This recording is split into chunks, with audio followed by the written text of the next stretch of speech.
Yo, I'm Will Blackmon. This is Upsets and Underdogs presented by WynnBET. On today's Underdog episode, we'll break down the teams we think are being overlooked as we head into Week 18 of the NFL regular season. There are some fantastic divisional matchups going on with huge playoff implications, like the Niners versus the Rams and the Chargers versus the Raiders. And since we're going into the final week of the regular season, there are some really interesting contract incentives that could have a huge effect on player props. So you don't want to miss this. We have a great guest joining us. We have 7-year NFL veteran and a fellow member of the 06 draft class, Bobby Carpenter.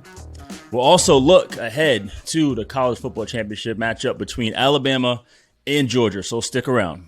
All right, this show is brought to you by WynnBET. Week 18 is coming in hot, and there's no better time to get in on the action. So download the WynnBET app right now and start winning today. WynnBET offers unique markers like NFL yardage leaders, team exact win totals, and a ton more. Plus, new users can take advantage of WynnBET's Bet $1, win $100 offer. If you bet just $1, you can win a free $100 bet on almost any sport. NFL, NBA, NHL, MLB, college football, UFC, boxing, and more. And they're also offering a 200% wager matchup up to $1,500. For all the details on these offers, download WynnBET now and set the odds in your favor.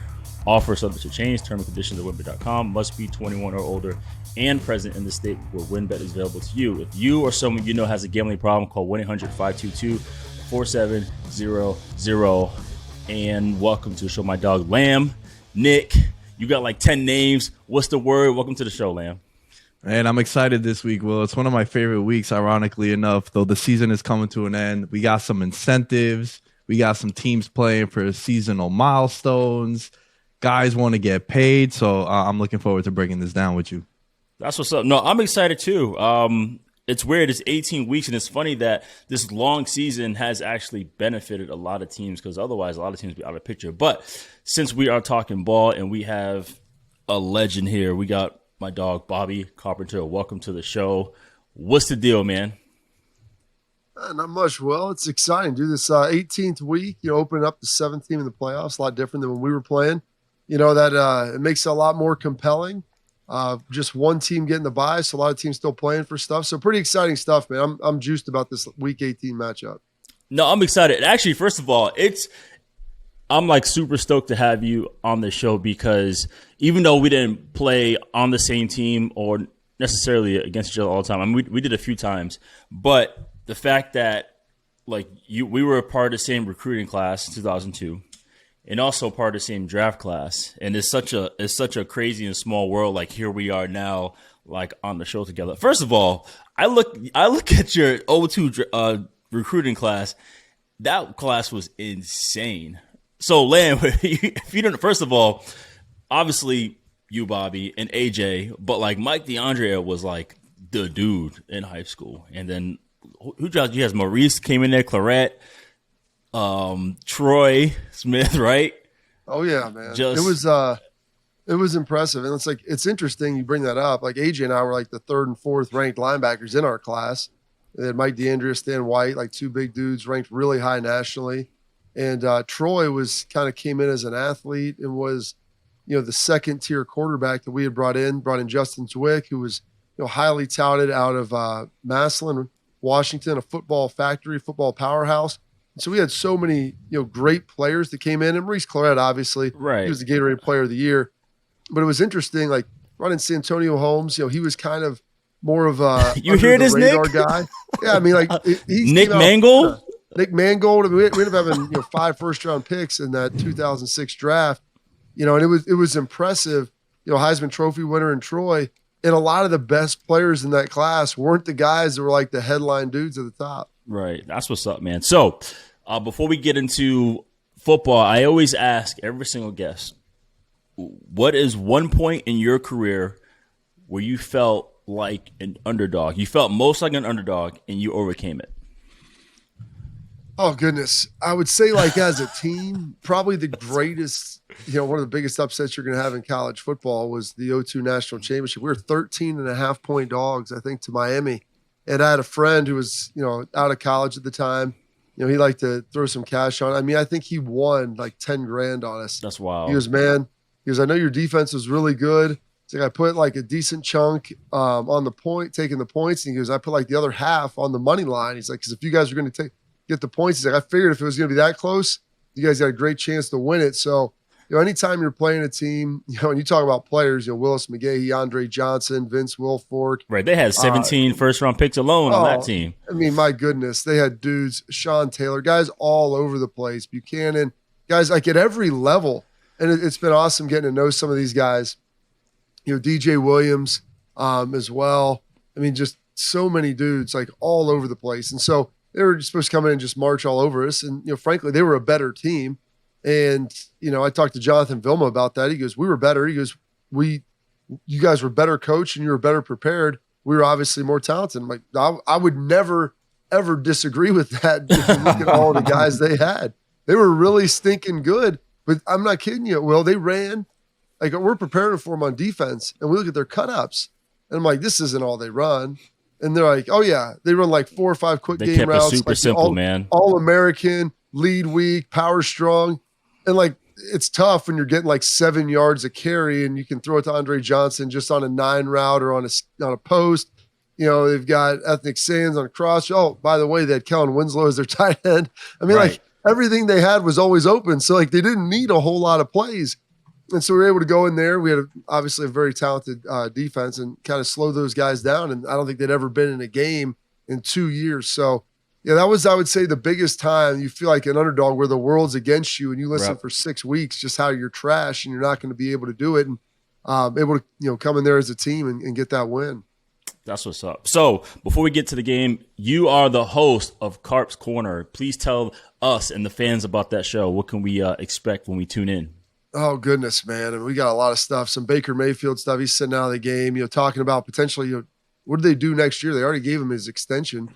Has picked up his 5th-year option. So, do they bring in some competition next year? Who could potentially be available? I talk about some of the guys that you could maybe slot in there. Jim Harbaugh, is he jumping ship from Michigan? Does he go to the NFL? Where could he potentially land? So some Chicago. Big stuff. Yeah, well, you got the Bears, you got the Raiders. I mean, it'd be the irony of all ironies if he went down to Jacksonville and followed Urban Meyer down there. That'd be pretty interesting stuff as well. And then you're going to dive in on the college side to what's happening out in Oklahoma, with Caleb Williams entering the transfer portal and essentially being like, hey, I'm open for business. Anybody want to check in and see how much you guys can pay me? And whether that's good for the long-term health of college football and then ultimately how that's going to change here over the next couple of years. By the way, that's me again. So basically, we're just in your mind of all your thoughts when it comes to football when we tune into your show. Oh yeah, man! I take a little list of the stuff that's happened every couple of days and just bam, bam, bam, etch it out and sit there, and rap about it for about 30 to 40 minutes. They'll break it up, put it all over social media, but it's a little college, little NFL, and kind of oscillate back and forth. By the way, I am I respect the background. Okay, I get a lot of compliments on mine, but I really respect the fact that you came through and that thing is super pretty. All right, before we get into some NFL action, let's talk about college football. On Monday, we have Alabama and Georgia facing off in the championship game. Alabama is +3 dog in this game versus Georgia. 65% of the bets coming in on Alabama. 58% of the money is coming in on Georgia. As you mentioned, Alabama's the underdogs, and you already talked about your team being a double-digit underdog. Does that tell you anything about this game coming up here? I think it's one of those things where it's like, do you really want to bet against like Nick Saban when it matters? You know what I'm saying? And that's really it. Well, when you look at this, you start breaking it down. And it's interesting. In the NFL, you play against teams regularly twice a year. Right. Sometimes the proximity of which you play, that can impact it. Like you saw the Browns play the Ravens twice this year with a bye week in the middle.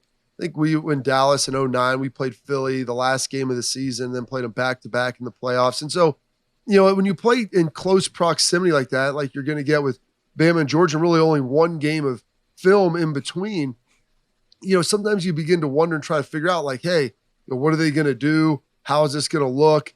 And maybe you chase ghosts. There's a confidence level of, hey, maybe you played really well against this guy. Maybe this guy beat you up a little bit, but you know what he's at least doing. And maybe in your mind you feel like you can overcome it. And so you always try to play that psychological game with this. I would say in totality, Georgia's a better football team. However, I think Bama's got the better quarterback.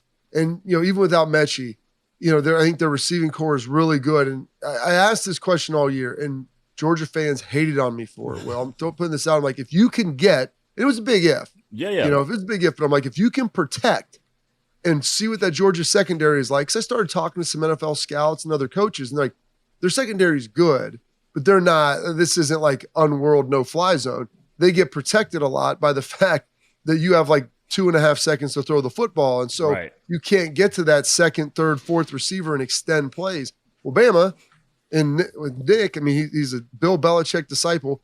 Hey, what's the best way to get rid of a defensive line? I'm going to start throwing quick screens, swing passes, lateral runs. I'm going to wear those big dogs out inside, and we're going to go no huddle. And by the time you get 7-8 plays into the game, a pass rush it's just like a zombie, leaning into another guy. And all of a sudden, then you begin to hit them with stuff. And so that's why in this game, maybe Kirby Smart exercises his demons. Maybe Georgia wins their first title in 41 years.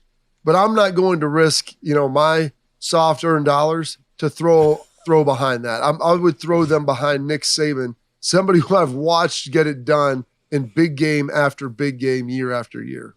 That's fair. Nick, talk about 58% of the money coming in on Georgia. Yeah, so a lot of what Bobby said rings true in this conversation too. You have Kirby Smart is 0-4 against Nick Saban, Will. And in all 4 of those games, talk about confidence, they've had a lead in those games late into the second half. So those players probably feel like, hey, if ball bounces in a different way, maybe we win one of those Bama games. I think what you're seeing is you saw Alabama take care of Cincinnati, and then you saw Georgia obliterate Michigan. Right. And I think people are backing Georgia based off them losing that last game. All the expectations coming into that. That's one of the reasons why I think the money is coming in on Georgia. And the public money is always going to come in on Alabama in this scenario, right? Like, do you really want to wager your soft earned money, like Bobby said, on Alabama? No, you're not going to bet. Like you always say, pursue with caution. This is one where I struggle betting on college kids. I have an issue with betting on people that are younger than me that aren't professional athletes. So I tend to stay away from the college field, but it'd be hard for me not to take Bama with the points here. You shouldn't live in Florida then. They bet on youth football games down there. It gets real. All right, we're going to start off with our guest. Bobby, who you got? I'm gonna go with Nick Saban in Alabama. I mean, if you're gonna give me 3 points, personally, I'd forget the spread. I'd lay it on the money line and see what kind of juice I could get with it, just for everything that we talked about. And Nick Saban, I can't get away from what I've seen. Georgia may have had the lead, and they may have beat up Michigan. The problem is that was a really bad matchup for Michigan. They're not able to play the way Bama does. They didn't have the quarterback. They don't have the receivers on the outside. They were going to try to out Georgia. And Stetson Bennett played well. They got a lead, and they were able to do to Michigan what they really did every other game outside of Bama, and they're not going to be able to do that. It may be a little closer. I just can't foresee any way where Bryce Young doesn't have a big game, Jameson Williams doesn't have a big game. They'll be able to run the ball a little bit better with Brian Robinson. Like this Bama team, it's not the best Bama team they've had, but it's probably the best, most complete team. Georgia, I think, is more talented, but Saban always has these guys ready to go. And, it's big. And, it's funny, Nick, you threw out the soft earned dollars right there. And I tell my local show host this in Columbus. We've worked together for a long time. And I always would throw out, he'd always say hard earned dollars. I'm like, listen, man, hard earned dollars, you make a lot of money in the NFL. But I'm like, dude, every day I got out of training camp, like every morning you wake up, like it's a hard-earned dollar. Every single one of them. When you feel it, that's a hard-earned dollar. You wake up in the week 14 and like your neck is cracking, like you can't straighten one of your hands. Like they're hard-earned dollars. There are a lot of them. They're fistfuls, but like sitting on your chair talking into a microphone and a camera, I'm like, dude, that is as soft-earned as you can get. Although I will say, sitting in this chair has really my body went backwards. like everything tightened up. When I try to run, end up pulling a groin and a hip flexor. So no, I agree. So Nick, who you got? I'm gonna go with Bama also. I'm gonna take the points, but I wanna ask you guys a question real quick. Do you think if these games weren't played that far apart from the conference championship games, about 3.5, 4 weeks, Bobby, until the college football playoff, do you think we'd see these games be a little bit closer if they were to be maybe 2 weeks apart? Look, I think the only reason these games are so far apart is so these bowl games can get set up. I think that's the only reason. Yeah. Logistics. That's part of it. I think 100%. That's the logistically to try to fill airtime and fill space and get everybody else out there. I don't know if the games would be any closer because, to tell you the truth, usually the teams with the best coaching, they're the teams that take the best advantage of those 4 weeks. Right. And regardless of the window, I agree. Yeah. Fair. The more time you have, the better coaches usually end up prevailing. And so, you look at the coaches that have been in this thing, I mean, they're guys, very few times, are you seeing anymore a guy who's not a great coach? I would put Les Miles in that category, a Larry Coker, Mark Helfrich. They get in there, and if they do, they get smoked usually because you can have all the great athletes in the world, but once you start getting to a level where that starts to even out, right? You give someone 4 weeks, man, and they can really level up and find all your deficiencies and just poke on those things an entire game.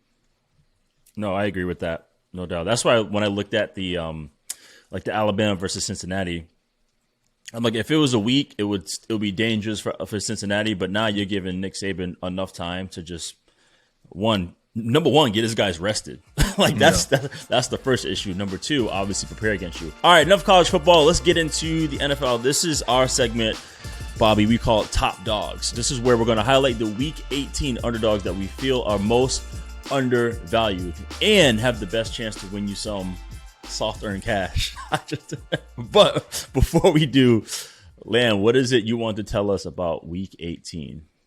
So, this is a week where the sports books tend to adjust to public perception more than others because you have a lot of teams that are playing for nothing, right? You look at the Giants and Washington game, for example, there's no playoff implications. You're basically playing for a better draft pick, but do these guys want to go out there and lose, trying to put plays on tape? Maybe you're a free agent, whatever it might be. And then also you have a lot of guys chasing seasonal milestones, 2,000 yards, passing leaders, incentives as well. So these become really, really fun to try to navigate where you're going to put your money on. Right. I like that. See, that's why you are here with me. Okay. That's why I told everyone. Sidekick, I got you. No, you're more than a sidekick, bro. I told you, you're like my Alfred, my Lucius. Alfred. There we go. All right. So the first game, 49ers versus the Rams. Rams are favorite -4. 62% of the tickets are on San Fran. 88% money is coming in on the Rams. So definitely playoff implications for both teams. For the Rams, it's more so of seeding because they're already in. They can clinch the number 2 seed with this win. And San Fran gets in with a win, but it can get in with a loss if the Saints lose to the Falcons because, yes, the Saints are still in it. That's the beauty of this 18-week season. All right, Nick, you want to talk to us about some betting insights here? Yeah, so San Francisco and Kyle Shanahan have had the Rams number 5-0 straight up in the last 5 times that they played the Rams. The Rams are 6-2 straight up in the last 8 games against the NFC. And when you think of the Rams, you think of the Niners too, the offensive minds both of these coaches have. You might be thinking a lot of points, right, Will? High-powered offenses maybe. Not so much really. Here. 12-3, the under in the last 15 home games for the LA Rams. I would say, yes, a lot of points for the general public, but if you pretty much understand what San Fran does, especially against McVay, he just runs the ball down his throat, And Nick, when we talked about the last game of, when San Fran just took it to him, I'm like, who knows McVay and Raheem more than Kyle Shanahan, So I look at this this could be a situation where San Fran gets it done simply because, the Rams are already in, and San Fran's they're gonna make it a tough and ugly game. They're gonna try to run it down their throat again. They're gonna attack the safeties like they did last game, like every team has done against the Rams. That's why they make me nervous. Somebody said like the Rams are the biggest threat to the Packers. I still don't think so, simply because of what Aaron Jones and A.J. Dillon can do running the football, and that is just the reason why I laugh at this is because so Bobby, I played corner, nickel, and then my last 3 years I got moved to safety, right? And I ended up playing free safety. Just I was better in coverage. And there were times where, like, of course, we have to rotate down, and coach was like, no, I need you to stay in the post. I was like, I'm good rotating down. He was like, I don't want you down there hitting those backs. And I'm like, what you mean? Like, I'm good. I love tackling. He was like, it's different, though. He said it's like the war of attrition. If you keep coming down there and hitting these backs, like, it's going to just wear on you. And I was so offended by that, where one game I did check down, and I think we were playing Carolina, and I went down there. And I tell you what, though, after the game, I think I had my wife like wheelchair me to the car. But yeah, I could see it like that. What are your thoughts on this game, Bobby? A lot of things you said. I mean, the fact that San Fran's beat them 5 times straight up, like, that's pretty impressive. And we talked about Saban, getting in Kirby's head a little bit. I think that there might be a little bit of this going on. And I look at this of how these teams are constructed. If you look at how the Rams are constructed, they're constructed, they'll get their zone stretch a little bit going on, but they want to push the ball down the field. That's why they brought Stafford in there to throw the ball. And it's a little bit like the Colts when Peyton Manning was there. You get a lead, you get a 10-point lead, 14-point lead on a team, and then you can let Von Miller, you can let Aaron Donald, these guys up front go get you. The reality is, if you don't get that lead and you're playing in a possessional game, they're all right against the run, but that's not what those guys are getting paid big bucks to do. And so that's what San Francisco has been able to do this entire time, is they always keep the game close, and they just keep grinding on you. And they have a little bit of an undersized defensive front, and they just wear you down. And so that's why they've been so effective. The one thing I would say, the ace in the hole, is watching some of this Rams game last week. Like Odell Beckham Jr., they're starting to integrate him pretty well into that offense. And so if you can pair him with Cooper Kupp, and they can be pretty effective, like that's a tough tandem to guard. I played with Matty in Detroit. Dude is phenomenal getting the ball out. And I know he's throwing a number of interceptions. Like, I'm going to take the Rams to cover this. I think they want to have that 2 seed. You want to be able to play at home. Like, that's a big piece for them with how their offense goes, right, to be able to be inside essentially, and and have the warm luxury spaces and don't have to worry about the elements. So I think that they play hard. I think that they go and they get this done. And this is the first time they get that win against Kyle Shanahan in a couple of years. No, and I agree. You took the words right out of my mouth when you were like, they need to get the lead. And obviously, McVay, his halftime stat, I think, did he lose one game at the half? Is that what it is now, Nick? I can't remember. But yeah, usually, I believe at one point, he was undefeated if he had the lead at halftime. And because I think if they get into a situation where the game comes down to the wire, I feel like McVay probably showed everything, and he becomes limited if he's trying to just get explosive points out the gate. And you're right, having now drawing up plays for OBJ. So I've been like going nuts, okay, with the whole thing with Cleveland and what have you, and he has to run the system, run the right route to the right spot.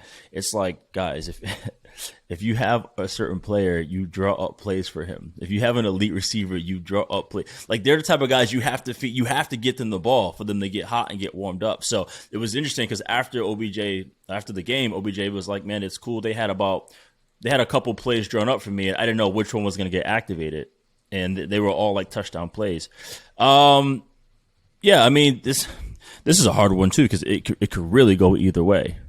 Like I said, it depends on how motivated the Rams are, and I'm sure McVay is, but at the same time, you don't want guys to get jacked up. But what I am excited about is Cam Akers' return. That is going to be huge for them. So I'm gonna Bobby, who you got? So I'm taking the Rams, man. I'm gonna take the Rams. I'm gonna lay the 4.5 and take the Rams. Okay, so you got the spread. Nick? Yeah, I'm going to go with the Rams as well. And I think it's a tone setter for them if they could beat San Fran going into the playoffs. And also, Will, I feel like no one's talking about them being one of the hottest teams in the league. They've won 5 straight games.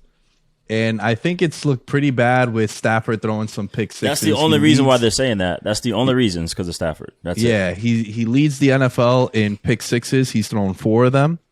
And it's looked a little shaky. But I think Odell being thrown into the fold now too, and you have Cooper Kupp running wild, and he has some incentives as well. I think I'm going to go with the Rams here on this one. Well, good. Get those pick sixes out the way. I'm a huge advocate and huge believer in Stafford, and I've been like that the whole time, especially being in Green Bay and seeing how many times he's broken my hands because I haven't been able to pick him off or throwing the ball so damn hard, and how elite he was. But this has to be a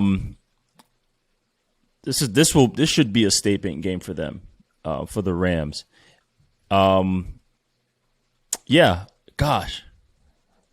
But I think the Niners might figure it out. I'm gonna go. It's a big game for them too. It is a big. That's what I'm saying. It matters more. Yeah, this is something where I like being in this position as we segue into our next game too, Will, where winning you're in. You don't need to scoreboard watch like some other teams need to. If you're San Fran, yeah, you can get in with a loss by someone if you lose, but it's better if you could just take care of business. Are they starting Trey Lance again this week? Yeah, I believe so. Yeah. I like the Rams. I'm going to pick the Rams too, guys. I just can't. I got to be smart. I got to take care of my money. All right. So, game number 2. This is a massive one. Chargers versus the Raiders. The Raiders are a 3-point underdog at home. 56% of the tickets and 80% of the money are coming in on the Chargers. So, best scenario you can be in. Win and you're in, right? You have control of your own destiny. So basically, the winner of this game is in the playoffs. So this is going to be a crazy game. Hey, we need to talk to T. I need to go to Vegas this weekend because I need to be at this game and see what's going on here. Talk to everybody. So, Nick, talk to us about this game. Yeah, so the Chargers are 1-5 against the spread in their last 6 games on Sunday night. Vegas 7-3 against the spread in their last 10 primetime games. Well, this is something that's interesting, man. You actually played in a game like this, and I was in attendance too as a Giants fan. The Giants in 2011, last game of the season, played against the Cowboys, Sunday Night Football. Winning you're in, right? What's the vibe in the locker room when you have that scenario? Is it any different than other weeks? No, well, for us, it was everything because we dropped 4 straight games that year, which potentially, could have knocked us out. And then we ended up stealing one against Dallas with the block field goal, I believe it was. And then for some reason, we go to Washington and get smacked. I think they came to us, and they beat us.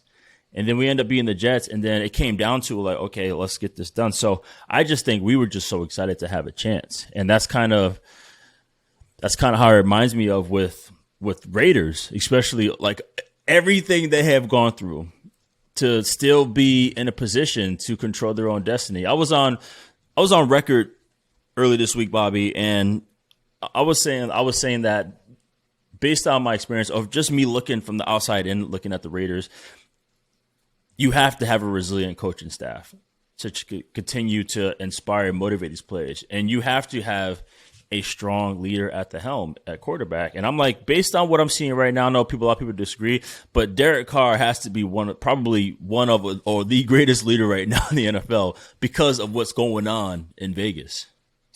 So it's amazing you say that, Will, because that's everything. I look at this game with the Chargers and how well they're playing. You've got the young dynamic quarterback. I love what they've done offensively. Brandon Staley's done a great job as their head coach. There's a lot of reasons here to really like the Chargers. If I look at the Raiders, I looked at everything that has happened to them. Your head coach gets fired. It's a crazy situation in which he goes down. You've got your first-round draft pick, your elite receiver that's taking the top off the defense. You've got the DUI, the homicide, vehicular homicide. I mean, all that stuff, people act like it doesn't impact players. I mean, that stuff, when you have to answer questions about that all season long and guys are coming and going, that takes a toll on you. And the fact that they've won 3 in a row, and for a long time, people like to clown Derek Carr because, he's a great human being. Right. The guy doesn't really curse. He's a solid husband. He probably doesn't go out. He's not a party. He doesn't do all this stuff. But, the guy, he's a worker. He's got a really strong arm. And he's done a good job. He has been resilient. And I think it's his leadership now that we're seeing more than ever that he's been able to lead this team, and guys are following him. And he's just been the same dude, steady each and every day. And when you have somebody that can do that, that's a calming presence. Now they're getting a field goal 3.5 in this. Like, I don't know if they can win, but this thing screams to me that it's going to be a tight game. And I just can't imagine the Raiders, after everything they've gone through this year, laying down. Right. And so, if I'm going to be pressed into this, I mean, there's a lot of tight games in this, and the spreads are right on. I mean, I would probably take the points. I think the Raiders have a decent shot of winning this thing outright. Yeah, the biggest thing for me is with the Raiders is as long as they just eliminate the explosive plays, because that's, Herbert, like you said, any minute that ball is going 60 and it's going to the end zone. So this is definitely an interesting situation. But like you said, they've been in the headlines every single week, and it's not just guys getting in trouble who are on the roster. These are, like you mentioned, these are main players. These are starters. These are last year's first round picks. They've been in the headlines. Even having the openly gay player playing, they're in the headlines for that too early in the year. But I think from what they have done in training camp in terms of like having all these different personalities, all these different cultures, I think they really built a strong culture to be able to handle this type of stuff and then to be in this position. So before we make our picks, Nick, talk to us about some betting insights. Yeah, the under is 7-3 in the past 10 meetings between these two sides. And the one thing that I find interesting is I think the Raiders, that front that they have with Yannick and with Crosby, who's having a monster season also. Yep. I think that's exactly what you need to neutralize some of the stuff that Herbert does well. And also, Will, it's just so hard to trust the Chargers, man. I can't get the Houston. If they don't lose to Houston as a 14-point favorite, we're not in this scenario right now, right? They've already clinched. And that could be something where you're looking back at the season as the Chargers, and there's a lot that they did well that you're proud of, but you're just looking at how do you lose a game like that? And I think it's going to end up costing them. I like the Raiders here in this spot at home because what haven't they been through? Yeah, for as much as it pains me and financially I'm invested in the Chargers. Remember you said, you told me, number one, when it comes to betting, you said get out your feelings, Will. You said get out your feelings. Bet numbers. Right? Yeah. So my feelings is I'm financially invested in the futures market for the Chargers. Okay. So I hope I'm wrong on this one, but I got to take the points here with the Raiders at home. All right, there you go. You got your pick. Bobby, who you got? I'm going to lay the point or take the points, man. I'm going to go with the Raiders. I don't want to pick the Raiders. So I'm not. I'm gonna go money line with the Chargers. That's what I'm going to do there. You could find the rest of this week's lines on the WynnBET app. This show is brought to you by WynnBET. We've wrapped up Week 17 of the NFL season, so what are you waiting for? Download the WynnBET app and start winning today. Plus, new users can take advantage of WynnBET's Bet $1, win $100 offer. If you bet just $1, you can win a free $100 bet on almost any sport: NFL, NBA, NHL, MLB, college football, UFC, boxing, and more. And they're also offering a 200% wager matchup up to $1,500. So, Nick, do you see anything on the WynnBET app that you like this week? Yeah, I like a Bama money line with the under 52 points, plus 330 on the WynnBET app if you parlay the two, Will. Uh-oh. See, I got to get my last parlay out of the way this year because I have been over on these. So I'll check that one out. All right. Thanks, Lam, for all details on the offers you mentioned earlier. Download WynnBET now and set the odds in your favor. Offer so that you change. Term and conditions at WynnBET.com. Must be 21 or older and present in the state where WynnBET is available. If you or someone you know has a gambling problem, call 1-800-522-4700. All right. So every week, Nick has some random SHIT for me to check out. And this one is called Incentive in Milestone Season. So, Lam, take it away. Well, first I want to ask you, Will, if this is something that also plays in the locker room. Are you guys familiar, or is it made? Are you aware? Do players come up to you or maybe to the quarterback and say, yo, I need 5 catches to hit this bonus? Maybe you have an interception incentive or a sack incentive. Is this something that happens in the locker room, fellas, as you guys have been pros for so long? Or is this something that, your average Joe that is betting on these games just tries to get an edge? Oh, listen, 100%, man. I mean, they may not like overtly offensive guys be like, hey, I need the ball, I need this many, but they'll be joking around, and other guys will throw it out there. Like, you see guys like, hey, I'm all pass rush. I'm not playing any draws. I'm not playing any run this week. I'm all play action. I'm getting the sack play. You know what I'm talking about, Will, the defensive end. They're not playing the run. They're the line. not playing around. They're playing the boot. They're trying to get that. And that's the reality of it. And so guys are playing to win, especially if you're in a playoff situation as well, because you can make a lot of money going into the playoffs too. But guys understand that, and they're going to be aggressive. They're not going to be foolish with things, but they might be a tad bit more aggressive than before trying to make one of those plays on defense. And then offensively, they may lean into it a little bit to try to make sure they can get a couple extra yards, or try to make sure that they lobby to get a couple extra balls just to be able to hit that. And most of the quarterbacks, they get it. Like, the front office, they might not like it, but all the players, man, you're all on the same team. Like, you all want to see your dudes make some cash because they're going to be happier when they get that. And you might even get a little kickback from that later. You might get a little kickback from that. Speaking of incentive, I remember there was one specifically that stood out to me. It was when I was in Jacksonville in 2014. Senderick Marks, he needed about 8. He needed to hit sack number 8 to trigger a $600,000 bonus, and he got the sack on the last play of the game. And I remember he looked up to the front office and he did the money sign. Yes. And then it was so dope. And then the whole sideline, because we knew he needed one more sack, and so everyone was doing a money sign because he ended up getting that $600,000 bonus. So in my case, people have more so position coaches probably would bring it up, or maybe the coach brings it up in a team meeting, or maybe the coaches talk about it amongst themselves. But no, it's definitely out there. Oh man, I love hearing these stories. This is awesome, because this is what I figure some of these conversations would be like. A guy comes up like Stephon Diggs, for example, right? He's a guy, he needs 6 catches to earn a $1.55 million incentive for the next 2 years on his salary. Will, do you think this is something that he can Josh Allen will make done? that happen. Josh Allen is going to throw the ball to him. Yes, the first 15, 6 going to go to him.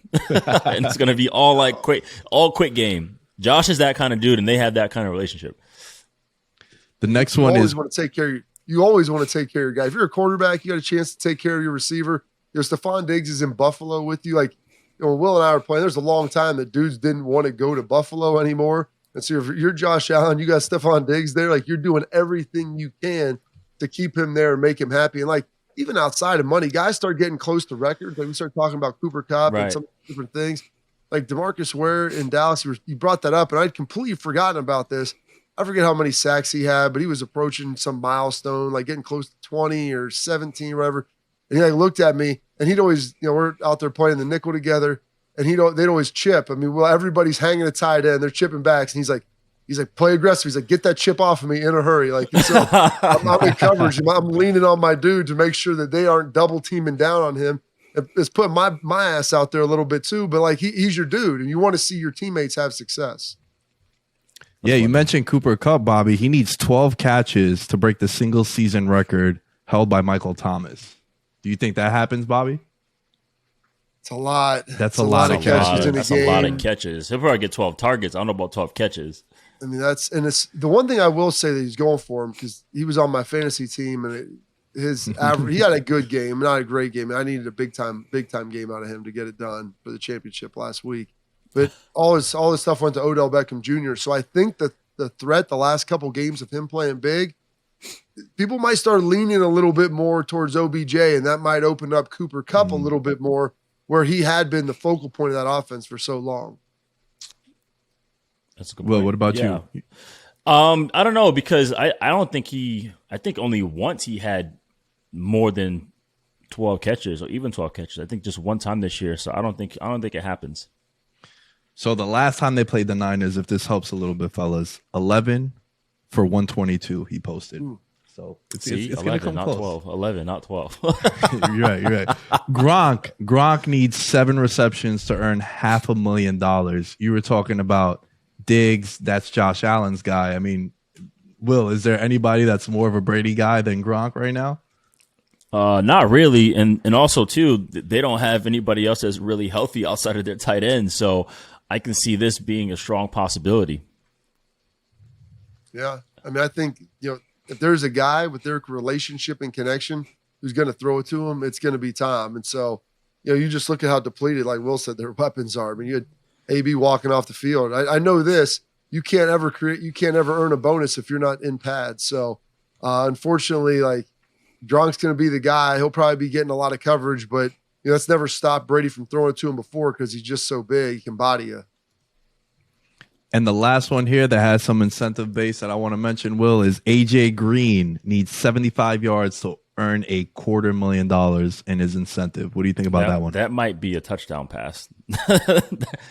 That's going to happen. No doubt about it. He's now taken over since DeAndre went down.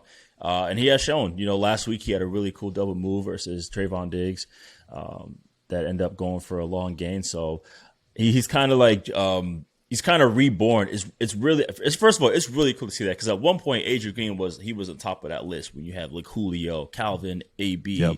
AJ Green was right there as one of those guys, and he dealt with some adversity. So it's really cool for him to go to the situation, not just like a new team in a fresh start, but he's around a really good offense. He has an elite quarterback that's able to find him. So I think it does happen this week. Yeah, I think that it does too, because like Will said, he's one big play away. When you're a yards guy, and it's not like he's a possession receiver. He's still got the wheels, and he showed it last week that he can still put it down. So, 75 yards, that might be 3, 4 catches for him, which if they want to win, that's what they're going to need, the type of production that he's going to have. What else you got, Nick? Well, Jonathan Taylor needs this is a big number here, but they are playing the Jaguars, and they actually do need to win to get in. So there is some motivation here, but to get to that milestone of 2,000 yards, he needs 266, Will. That's a lot. But listen, though, that is such an interesting number because for him it's possible because he has the one trait. Obviously, he has the power, the strength, the balance, but he has that ability to hit the home run. And that is especially a rare trait for someone that strong. And I'm telling you, he could pop 280 yarders this week, and I would not be surprised for him to do that. The thing is, I'm with you, Will. Like he's got that speed, the home run ability. I think most of the guys in Jacksonville have already planned their vacations and trips, and like cars going to be running in the parking lot. That's funny. But the reality is, I mean, as well, if he's still on the field after about $150, because that means they've probably beaten the Jags by 21. Right. Like Frank Reich, I mean, they might. Like you may see one of the front office guys come down and take him out themselves. Like you're trying to get in the playoffs. You're not wanting this dude who is your workhorse to be getting beat up and taking needless shots in the second half of a game that you probably have wrapped up. So that's the problem he's got working against him is, it's a team that's not any good, but nobody's going to want to see him get beat up as well. They don't, but I will say this. Last year, last game of the season was against the Jags. And he had 253. he had he had 253 last game of the season last year. JT went berserk. And the reason why too, because maybe this could propel him in the MVP conversation. So who knows? He's still young. He's still got a lot of action. But to your point, if they are way ahead, it is not that serious. Like he had a great season, and he has plenty of years left to have a 2,000-yard season. Well, I want to add one thing based off what Bobby said about the Colts being up, right, 21 points, and if you're still running them, it doesn't make sense. Last year, there was a similar situation with Derek Henry. He needed a certain amount of yards, a big number. I believe it was about 189 yards to get to 2K, but the Texans kept that game close against the Titans. They came down to a 41-38 score. So they needed all those 250 yards from Derrick Henry to get that win, but this is going to be fun. I'm really excited about this one to monitor. Is that all you got for us? That's it, man. That's my segment that you like. Well, I appreciate that. See, I respect that, man, because you work hard, and that's what's super cool. All right, so Before we finish up, it's time to make our picks for Underdog of the Week. This is the dog out of any game, not just the ones you talk about, out of any game this week that we think has the best shot to win outright against their opponent. I'll let Bobby go last week and think about this. Nick, who is your Underdog of the Week? Man, this is so hard to pick through because so many teams just have nothing to play for, right? So, like, you're looking at something like, like the Vikings, right? Vikings and Bears. What do the Bears do in this scenario? Both teams have nothing to play for. As a Giants fan, I'm rooting for Minnesota to get a better draft pick because they got the Chicago pick. But for me, I think the one that I might dive into, Will, and this is completely throwing a dart at the wall, is Detroit is plus 165. They're at home. There are some rumblings. Are they going to play? Are they not going to play? Aaron Rodgers says he wants to play, but is it going to be like a week 3 preseason game? Lions have been playing tough. They seem to be caring about these games. I like Detroit plus 165 at home. Really? Yeah, look, I told you it's going to be a wacky week, man. But you're being wacky right now. Yeah, pretty much. But I'll tell you what, though, it's going to be cool to see the postseason picture with the St. Brown Bros, Equanimous and Amon-Ra St. Brown. Oh, that's right. Cool. Yeah. Bobby, you ready to go? Yeah, man. Since you let me go second, you acted like I was unprepared for this segment. I mean, no, because sometimes people want to make their picks like, wait a minute, because some guys look at just the slate we have. I'm like, you could pick any game. Yeah. No, I mean, I'm good. I'm taking one of the NFL games. I was digging through this, and so a team that still has some playoff life left. I mean, they might be on a respirator, but they still have a little bit of a shot. In a game that's always a slugfest, two teams that in a division that don't like each other. It's always a close game. The Steelers are getting 3.5 at Baltimore. It is Big Ben's last game. It's his going out. He just had his farewell. They beat the Browns in Pittsburgh. When you play for a franchise, for as long as Ben has, 17, 18 years, whatever the heck it's been, he's never played anywhere else. And they've got some veterans on there like Cam Hayward, dudes who are very proud, who want to make sure that he probably goes out the right way and doing it in a way to beat Baltimore and give them any hope they have to make the playoffs. They need a lot of help. Right. They need some help there, but they would still have a little bit of a shot. It's a proud organization. They fight till the end. Mike Tomlin's going to have those guys ready to go. Baltimore has been really beat up. That Pittsburgh defense, I think, is kind of hitting their stride a little bit now at this point late in the year. So I like the Steelers straight up to take down the Ravens. That's a good call right there.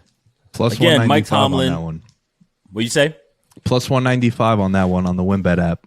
And again, shout out to Mike Tomlin. Again, no losing seasons. That's wild. 15 years straight, no losing seasons. I like Seattle over Arizona. I'm big into the NFC West because you just don't know. It's so unpredictable in terms of that. Rashad Penny has emerged, has been the guy they've been hoping for, to be that back. I think he was the NFC Offensive Player of the Week this week, running the rock, doing well with that. And that's Seattle style, right? If Seattle could run the football, that gives them the best chance. So that's to be interesting. I'm going to pick Seattle to be my underdog of the week. All right, finally. What'd you say? It's a brave pick, man. I mean, Russ has probably already got his house up for sale. They're taking showings. I mean, that's bold now.